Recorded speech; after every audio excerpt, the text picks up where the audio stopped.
সকল দুর্নীতি, ঘুষ এর বিরুদ্ধে আমরা রুখে দাঁড়াবো ছাত্র সমাজ। আর যেহেতু এই পূর্বে জেলা পরিষদ নিয়ে অনেক মানুষের অভিযোগ রয়েছে, যেমন চাকরি, ব্যবসা, ঘুষ, দুর্নীতি ও নানা রকম। হ্যাঁ, সেক্ষেত্রে আমরা সাধারণত সবসময় সোচ্চার থাকবো, সবসময় এদের বিরুদ্ধে রুখে দাঁড়াবো, যেই হোক না কেন আমরা এর বিরুদ্ধে। আর আমরা চাই ছাত্রদের মাধ্যমে খাগড়াছড়ি শহরটাকে একটা নতুন শহর হিসেবে গড়ে তুলতে।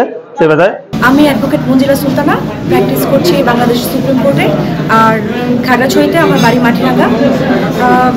আমাদের যে 10ম অন্তর্বর্তীকালীন খাগড়াছড়ি জেলা পরিষদের যে আজকে সূচনা হয়েছে, এটি অন্য সময়ের মতো সাধারণ কোনো অন্তর্বর্তীকালীন পরিষদ নয়।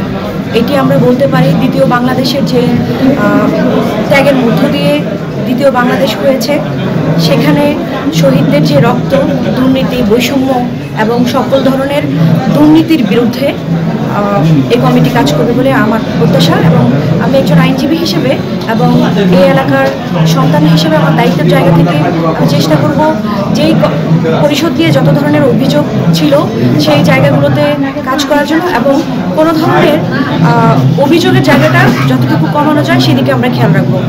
আসলে এটা তো একদিনই সম্ভব না, সকলের সহযোগিতা এবং এলাকাবাসী এবং আমাদের খাগড়াছড়ির সকল সম্প্রদায়ের মানুষের সাহায্য এবং তাদের সহযোগিতা আমরা কামনা করছি। আশা করি আমরা একটি সুন্দর খাগড়াছড়ি পাব।